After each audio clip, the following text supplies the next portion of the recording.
welcome to Synchronicity. We have a fun episode this week. By the way, recording a few guest episodes in the next couple of weeks, so stay tuned for those. We'll put some on the Patreon.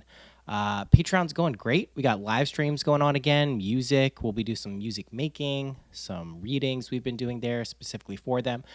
You can catch the live streams. I usually do them on Twitch, twitch.tv/syncpod, but I record them only for patrons. So if you get to see them live, which you would just have to randomly know when they are, I post when they are in the Patreon, you can watch them, but if you want to see the recording and kind of get a encapsulation of what they were about, you got to join the Patreon. That's how we do it.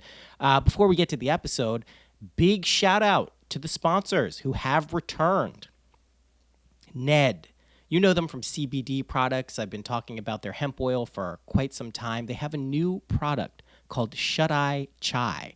This is perfect for people who have trouble going to sleep. I don't know who out there has that issue. I often have that issue, especially we just had a full moon last night, December 7th, and it was in Gemini. It's a big old full moon conjunct Mars. For me personally, when full moons happen, I stay up super late. It's like I sometimes don't even know full moons are happening, and I'll be up, and it'll be like 4 a.m. I'm like, why the fuck am I up? And I'll be like, oh yeah, it's a full moon. Got it. So this Shuteye Chai is this new product from Ned. You go to helloned.com, use the code SYNC, S-Y-N-C, at checkout. You get 15% off anything you order, but the Shuteye Chai is what you should be checking out. It is chai tea. Who doesn't know what that is? And it is loaded with healthy things like magnesium. It's got chaga mushrooms, other cool shit in it, and it will help you go to sleep. They recommend taking it about an hour before you plan to go to sleep, and I will say I tried it a few nights ago. It's delicious. It's got some spices in it. It's got some flavor in it, and it absolutely helped me go to sleep. Granted, I had been pounding melatonin the previous week, just pounding it. So many milligrams of melatonin, and it wasn't really doing too much for me, but the tea actually got me to sleep pretty quickly, and it felt great. So, and that was like the pre-full moon kind of jazz that was going on. So I was a little up, basically. So yeah, check that out. Again, helloned.com. Use the code SYNC, S-Y-N-C, at checkout. Check out their Shuteye Chai, their new awesome sleep aid product loaded with magnesium and other healthy stuff. I think you're really going to like it. They sent me it a couple weeks ago, and I've really been enjoying it, actually. So big shout out to Ned. Those guys are cool. Thanks, guys. You guys are the best. So yeah, go support our sponsors who support this show. Okay, on to the episode. Whew, Maron, we have this energy going for everyone. It's pretty wonky. I feel we have rounded the corner. Is anyone else feeling that? Is anyone else feeling like we've definitely turned that corner? We are approaching a new version of our lives, of the collective. It certainly seems like that to me. I don't want to make it seem like we're there and we've been living in it and everything is wonderful and everything is great and wonderful. We're there, though. We have turned that corner. Today, I really want to focus on something that I often forget. I forget it a lot when we're doing the imaginal stuff or any type of deep inner work where we want our lives to kind of substantially shift in a particular direction. And that is this idea of catastrophic change. And catastrophic doesn't have to be bad. It doesn't have to be cataclysmic in the way that everything goes to shit. But it does mean your current version of yourself, your current version of your life necessarily needs to go away. In the reading we did on the live stream a few nights ago, the surrender card kept coming up multiple times in different oracle decks, one after the other. And that definitely feels like what we are being asked to do right now. Sometimes when we imagine stuff or we are trying to manifest things or we want a substantial life shift or a timeline jump or whatever you want, we like to think that, okay, I'm just going to add the good to what is already going on. Nothing else is really going to change in my life. I'm just going to add things and kind of cumulatively build the world that is important for me or that I want to experience, and that's the way it's going to work. And it does kind of work like that, but it really does have a lot to do with taking away and shifting mindsets. And one thing that I spoke about early on when we were talking about this a couple of years ago, all this stuff, is psychic death, right? Kind of really being ready to kill a version of yourself to allow a new version to propagate and kind of go take over your life. Be the version of you who is a different person. That brings up usually a lot of egoic fear, hesitation, trepidation, reluctant energy, because we tend to cling to things, right? We want familiarity. We want to be able to kind of predictably know how we're doing and what's going on. That's just a tendency. It's something we seek in terms of comfort and security.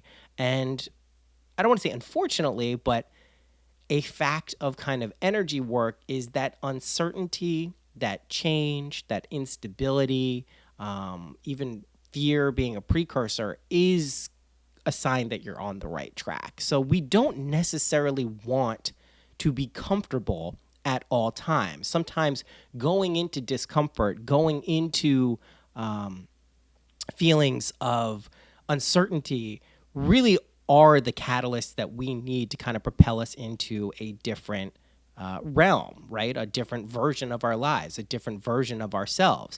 And you can look at this if you've gone through periods of change and you look back to when you were really kind of firing in like the change realm. You're really just kind of changing your life around. Think of what you were doing. Think of how you were, right? There was probably a lot of discomfort at times, especially before you kind of emerge from the chrysalis as a new version of yourself. So I want to just take the time to kind of focus on why that is a functional aspect of our reality creation, of our experience of reality, and that also try to get across the point that we don't want to discount that, right? We don't want to, let me turn the mic up. We don't want to really get to the point where we run away from drastic change, because it's one of the hallmarks that we're doing something correctly. It's one of the hallmarks that we really are on the right track.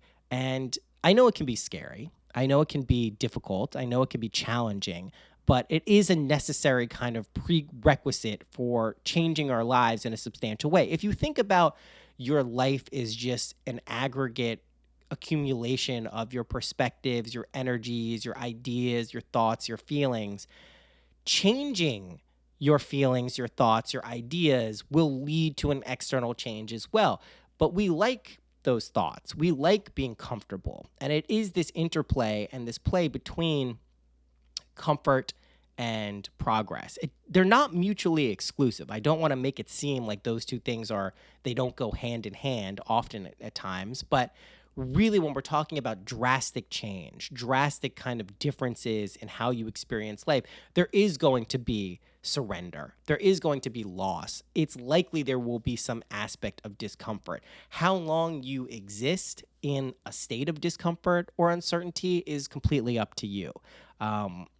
Your perspective and your ability to kind of see the benefits of going through those states of consciousness is what determines the length of them. It could be months, it could be years, it could be days, it could be hours, it could be minutes. One of the benefits of psychedelics is they move us through perception change relatively quickly, right? For whether you're microdosing or macrodosing, there is a tendency to move through states of consciousness very quickly, which can be uncomfortable. That's why you see a lot of people get uncomfortable on psychedelics. But there's a functional role to that. It shifts our perspectives quick enough that we kind of get a reference point for how we're living, how we would like to live. Now, some people, when they come off of those psychedelics, they go right back into their old thought patterns, and there really isn't a substantial shift unless they're on the substance that they're using. Which is why, in tandem with kind of doing the work to realize what is creating your life, that's usually how psychedelics are most beneficial. The thing is if you become reliant on any one thing or any multiple things that isn't contingent upon you changing your mind, it's unlikely to last. It's unlikely to kind of shift into a mindset that is stable and you can adhere to for the long haul, right? So with uncertainty, it's just one of these things where you don't get to be super comfortable. I'm someone who I would consider is relatively comfortable with uncertainty. In uncertain periods of my life, I find that I kind of have this sixth or hidden gear that allows me to kind of shift into stability with that, even if it's not even if it's very shaky ground, I kind of know how to exist in that plane of awareness. If you don't panic. It's okay to be uncertain. It's okay to be uncomfortable. These are states of consciousness that I highly recommend getting familiar with, because if you're only seeking out comfort and stability, the chances of your life getting into a rut or being complacent or not experiencing everything you're trying to experience, it goes up. That those chances go up. Comfort is an inverse relationship between substantial and rapid growth. That could be kind of a sad thought, like, well, I want to be comfortable and I also want to experience growth and change. You will. I'm not saying that those things are, you can't experience them in the same lifetime, but the more we seek comfort, the more we seek security, the more we seek stability, the more we hinder our ability to grow. And that's kind of an uncomfortable truth at times, because we would like everything to be comfortable, secure, certain, and be able to grow in profound ways. And again, it's not this binary relationship where that's not possible. It's just look at your own life. Look at the times where you really feel you've grown the most in your life. Were you incredibly comfortable? Were you incredibly certain? Were you incredibly sure of yourself? And again, like, when we're talking about manifestation, there's a lot of emphasis put on kind of knowingness and certainty and clarity. And those things absolutely come into play, but there also is the playing out of the imaginal act, of the manifestation, of the shift in reality. And that is where we tend to experience those friction areas, those moments of discomfort. The trick is to not get caught up in the discomfort, not get caught up in the uncertainty, and use that as a functional tool to be like, oh, okay, this is a barometer for how I'm doing. I can check, the pressure here to see if I'm on the right track.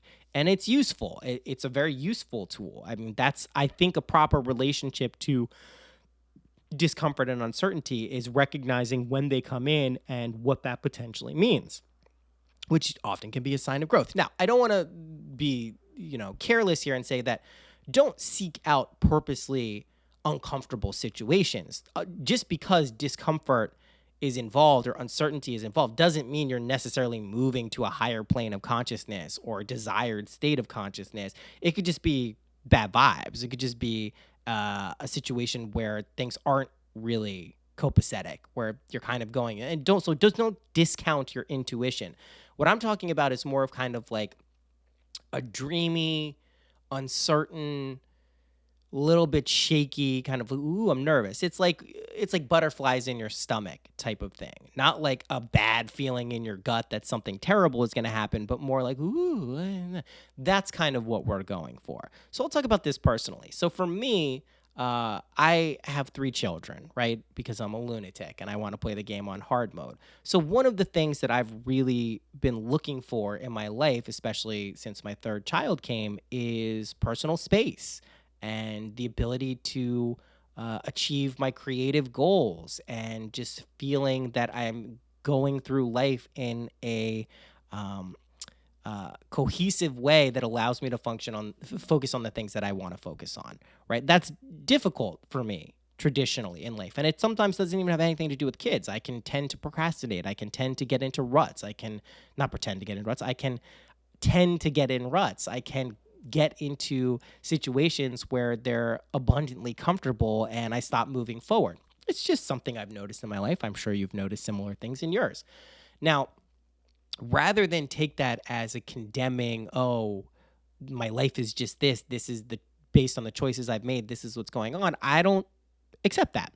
I say, you know what? Let me imagine the things that are really important to me. Let me really focus and home in on the creative goals that I have in my life, the things I want to do, the things I want to share, the things I want to experience, the vibes I want to create, right? Let me really focus in on those. That's what my imaginal activity is typically about. I won't lie. Of course, there has things to do with the financial security and abundance. Of course, that stuff is weaved into that, but I've seen a kind of enough ebb and flow there to kind of know that that's okay. probably going to be fine. I probably don't have to obsess about that too much. But creativity, for much of my life, has been kind of, it's like this elusive relationship, right? Inspiration strikes whenever it wants to. You don't necessarily get to choose when your creative flow moments come. I don't really accept that. I mean, I know that that's true. I know there are times where I feel more or less creative than other times, but I also know that if you really want to be doing something, you have to put yourself on the track to do it. So I institute the practices. I institute the techniques, right? I go ahead, instigate the techniques. I'm all over the place with the words today. I do the techniques. And then inevitably something goes haywire in my life. Now, sometimes I react like, why is this going wrong? What have I done? Why is this the way that it is? What is going on? Now, if I focus on that, if I focus on the chaos, if I focus on, and just to be clear, this full moon in Gemini really was because it was like the bookend of chaos. It's just such a crazy time for so many people. There's so many shifts that have been going on. There's so many just changes and realizations and just like difficult energy, I would say, right? Hard energy that we've been going through. So when this stuff starts popping up, there can be the tendency to kind of focus on that aspect and lose sight that, well, this is maybe serving a larger goal. This is maybe in service of something that is very important to you that you consciously or even subconsciously are very interested in experiencing. So initially, when something goes crazy or haywire, after doing like a big kind of imaginal shift, I will react negatively. And this, of course, has a lot to do with people's trauma responses, how they have, been brought up, what relationships they've had, family stuff, friend stuff, romantic relationships, intimate relationships, all those things. Like they have our responses to those are usually what kind of sets us on motion in terms of how we react to uncomfortable things. However, if you have the ability to take a few steps back, to take a couple perspective leaps back in time outside of yourself, you'll usually see like, well, what was I expecting? How was I going to have this new world enter into my life and in my mind coexist with how things were going? That's impossible. That's literally not how it works. You don't get to live in all of the multiverses at the same time. Here, that's not your experience. You are not experiencing every array of possibility, every possible spectrum of feeling at the same time. On some level, as an infinite being, you are, but our perspective and our consciousness is consolidated into this narrow band, relatively speaking, of experience. And so you don't have a new world come in and have it not devastate and replace what was there. I just say this because we're shifting into a vibe collectively and individually where we're really being asked to ask ourselves, what is important? What would you like to experience? What would you like to be doing in your life? What are the things that you came here to experience? Those are the questions that are popping up. And our willingness to answer those questions, honestly, really dictate our perceived success level, right? And this isn't like a one-time opportunity. This is an ongoing process of being alive. But I do feel this is kind of like a portal. We're really in a portal stage here. There is this shift. Like some people are going to get on the spaceship. You may have heard Jessa talk about kind of this splitting or fracturing of worlds.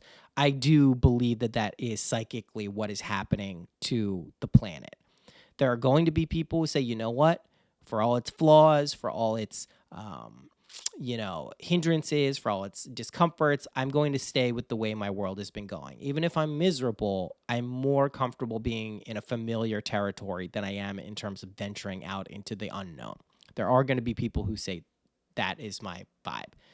Then there are going to be people like me, maybe you, who are like, you know what? I need to go journey into the unknown. I need to go and experience what I know is around on the other side. I'm not exactly sure what it is, but I know there's something there that I have to go and follow. There's something I have to experience. There's some aspect of the mystery that I still need to unravel. And these are conscious decisions. They're subconscious as well. They're under our threshold of awareness in large part, but these are eventually things we have to reckon with in our own minds, in our own psyches. And this is what I fundamentally feel and believe is happening. And so there's a lot of purging that needs to happen when we kind of make that decision. There's a lot of antiquated ideas, feelings that are no longer in resonance with who we want to be or who we actually are. And dealing with those and that loss often that comes with that is a necessary part of being a human and being a divine being at the same time as being kind of a limited being, right? And it's just the lesson. It's just part of the plan. It's not some negative aspect of reality that we have to, deal with and, oh, woe is me. Things are so bad. Why can't I have her? That's not what it's about. Like, again, you're running the show here.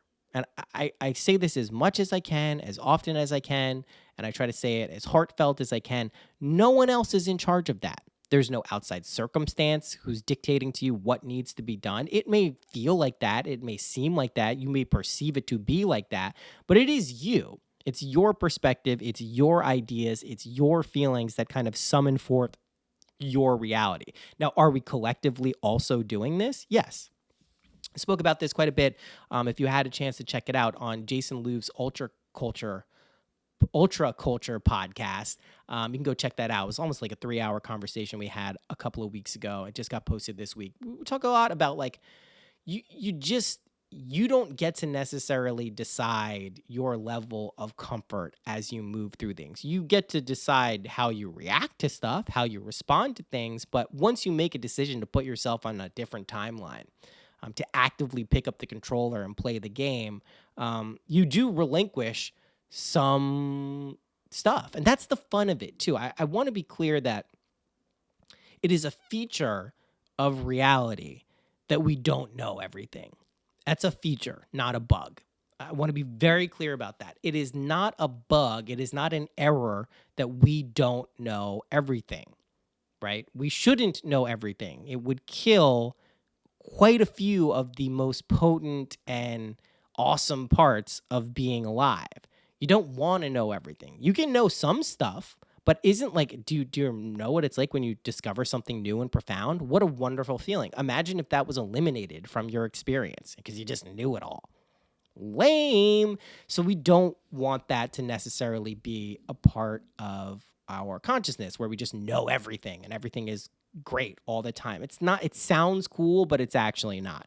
We do like the struggle. We do like the friction. Now, don't identify with struggle and friction and discomfort so much that that is your entire perception of reality. That doesn't sound fun. It's certainly not what I'm going for. I mean, most of the things that are incredibly important to me on like a deep creative mystical level are things like music. I mean, that is, you have to get into a mindset of kind of dreaminess and uncertainty to be able to pull things from the ether, right? That is, I think a lot of the joy of music would be sucked out if it was just completely, strategically and like planned out in a formulaic way. That's not cool. That's not fun. Some of the best things I've ever created and I've ever heard are essentially happy accidents, things that people weren't planning on creating and they just stumbled across them and go, holy shit, isn't that amazing? Those divine kind of intervention and inspirational gifts allow us to experience like a wonderful aspect of reality, right? Being awed, being in awe.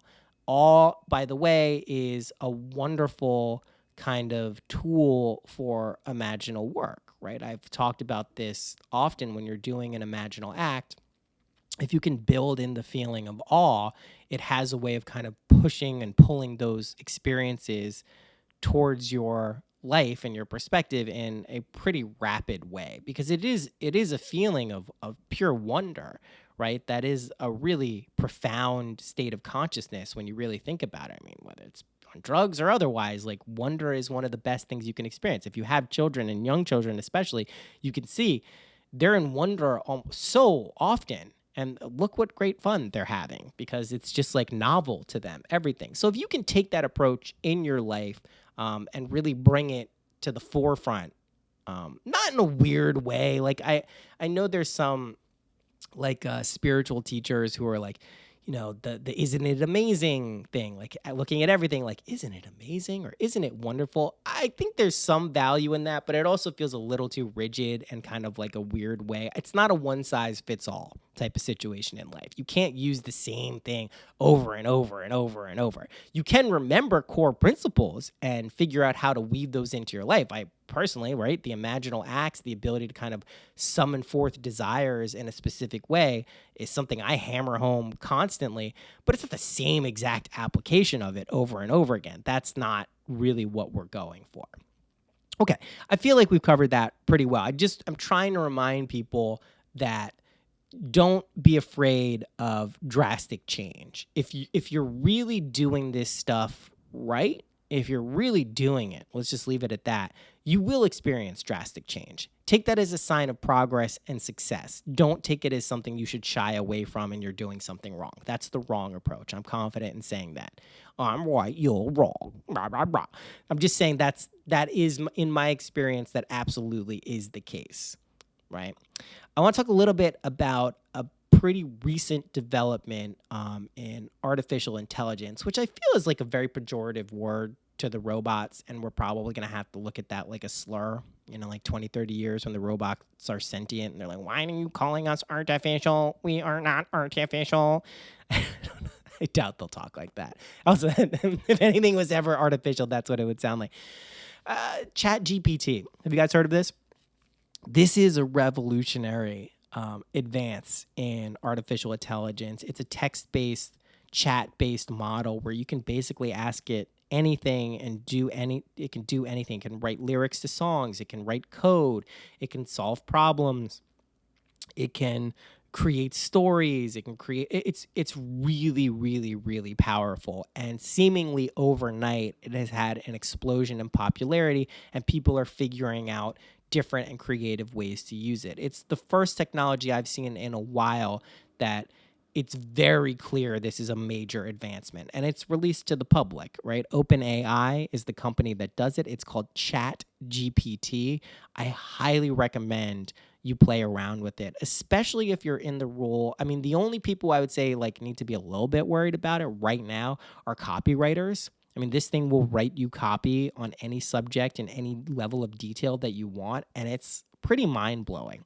It will also give you ideas, right? A lot of people right now are struggling with how to make money and how to figure out a business plan and how to figure out what to do or how to navigate the internet in terms of monetization. You could ask something like this, like, how would I create a YouTube video on X topic? Give me detailed examples that I can speak about on X topic. It works for that stuff. I think we will see this be the start of a pretty big revolution in terms of how we're using these technologies to enhance our lives rather than them be kind of like this at odds with robots, like at odds with machine learning. Like it's something we're competing with. This hopefully can be a symbiotic relationship.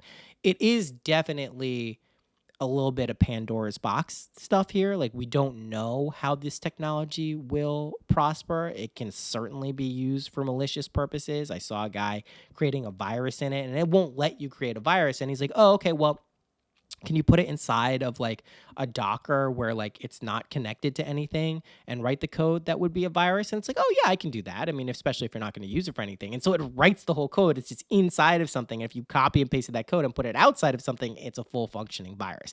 So there will be some ramifications for this that aren't always pleasant, but it is such a major advancement in how we interact with like technology and information that I think it's going to be pretty profound. So I just want to call my shot there. I don't even think this is that like big of a prediction. It's if you play around with this thing for long enough, you're just kind of blown away that this exists in our timeline. I think we always like to think of things in terms of technological advancements being like 10, 20 years down the line, and then we'll have this, but it's really ramping up. Like we're really kind of unlocking levels and areas of reality that are fundamentally changing how people kind of work, live, think, and experience life. And that to me is like a very cool thing. I don't think we should be shying away from technology. I'm very much open-minded when it comes to things like social media and the benefits.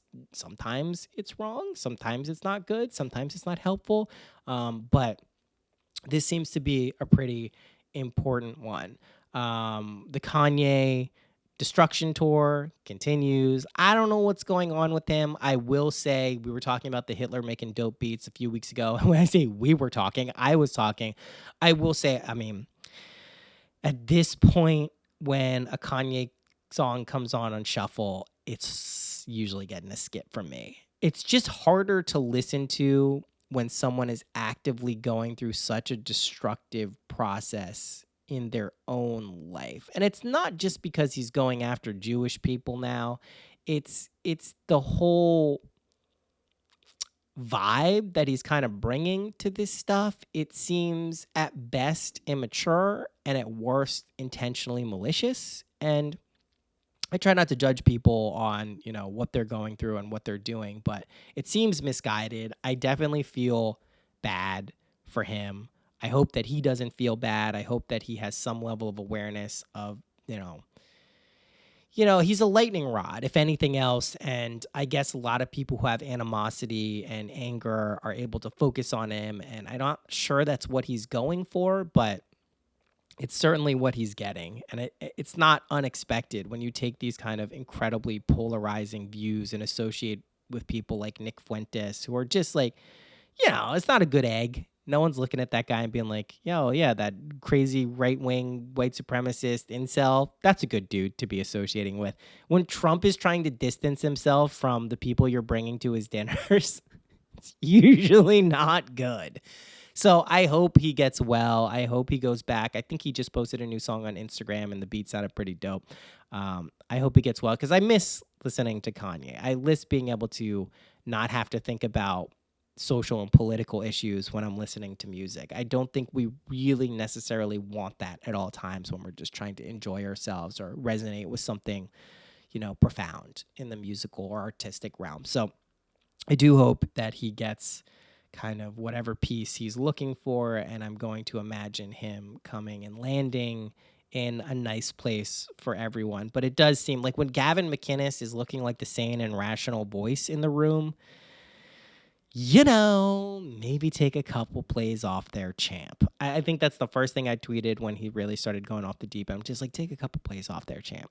It's that simple. Like, maybe don't do that super all the time. But, to each their own. We can't fault people. It's very difficult to know what it's like to be in his position as someone with that much influence, attention, awareness, and going through whatever he's going through. I mean, I know also as a father who is separated and divorced and trying to figure out your relationship with your kids and how often you're going to see them and how big of a part of your life you're going to be of theirs, like that's difficult and it'll really fuck with anyone's psyche, especially if you're on a big stage doing it. So I do give him some benefit of the doubt, but maybe don't specifically attack people of a certain group over and over again.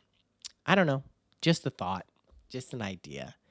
Everything else going pretty well. Like I said, we're definitely at the light of the end of the tunnel thing, right? That definitely is the collective energy we're in. I don't think it's going to be instant. I don't think we're going to rock into 2023 and everything is going to be utopian immediately. I don't even think it's going to be utopian in the next 3 or 4 years. I don't think we're going to click into a permanent utopia. However, that's collectively. Individually, you always have the ability to kind of shift into a life and a realm that works for you. Don't discount that. There have been times, the pandemic is the greatest example. People were miserable during the pandemic. They're restricted. They can't do anything, blah, blah, blah. I was traveling the world and having a wonderful time. So it's not that you are condemned to a specific state of reality because everything else is kind of wonky or weird or chaotic. Just remember that because you don't have to feel the influence of the world kind of like disrupting your own mojo. Right? That doesn't have to be a thing. Now, don't completely ignore it, right? There's a reason that you live in a collective, that you experience a collective, that you're plugged in a way that no one else before you in the history of time has been plugged into the rest of the people around you. So there's clearly something that we're supposed to be exploring there, but don't let it dictate to you what's going on in your life. That's kind of what I would like to communicate as much as possible. Yes, the collective goes through gyrations and energetic movements, and we are part of the collective, so we necessarily experience and feel those things as well. But our own sense of empowerment, our own sense of power is what we're really being asked to look at right now. That is clearly the theme that we're being asked to focus on. Your own independent, individual sense of empowerment and power, right? That is the theme. When it stops being the theme, I will be the first to let you know. And it will, like, that's always going to be somewhat of the theme, but like it will be less and more at any given times. Just try to remember that if things are getting chaotic, and try to remember that chaos can be a precursor to organization, right? Chaos has a relationship with organization and harmony. They're two sides of a coin, and one leads to the other, inevitably. That's their relationship. It's like good and evil.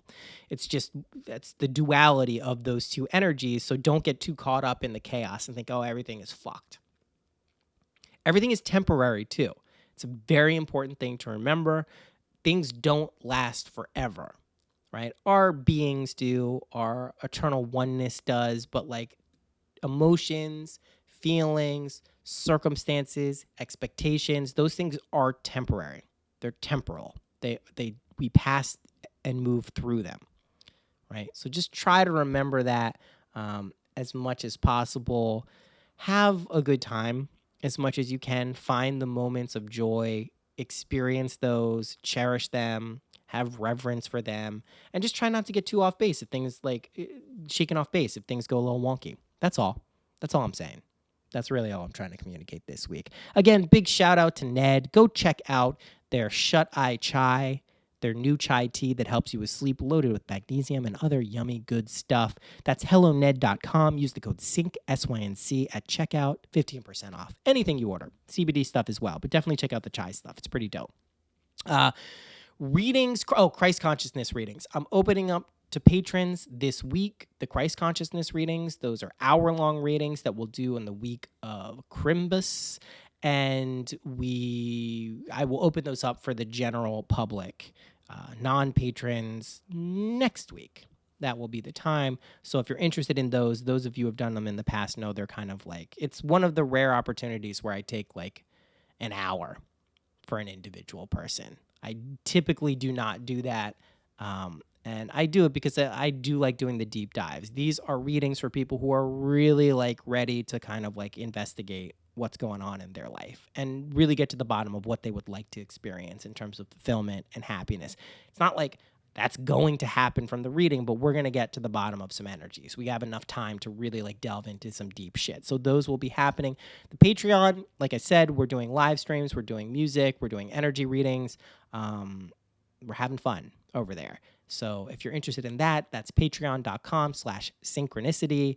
And yeah, I know now, I have now carved out like a substantial creative life for myself. And it took some work, and it took some cajoling. It took some inner shifting. I'm very lucky to have supportive people in my life who understand that this is like a big thing for me. I don't know how it is for you, but I'm the type of person where if I'm not honoring kind of my own innate sense of creativity and the things I need to be doing in my life, whether that's like art or exercise or just conversations, or I start to really lose it. I really like things just start to disintegrate. It's like the Marvel Endgame thing where people are turning into dust. That's how I start to feel if I don't keep up the routines that I need to do. And I certainly have gotten out of sync with that. Just don't feel bad if you get out of sync with stuff. It's okay. There's a pun in there, I'm sure, with the podcast being called Synchronicity. If you get out of sync, it's okay. You can always get back in. It's always there for you. It will never go away. That's a pretty cool thing. Okay, that's it for this week. Stay tuned for some guest episodes and some bonus content over on the Patreon, and we'll probably do some guest stuff on the main one coming up. That's it. I love you. I shall see you soon. Bye-bye.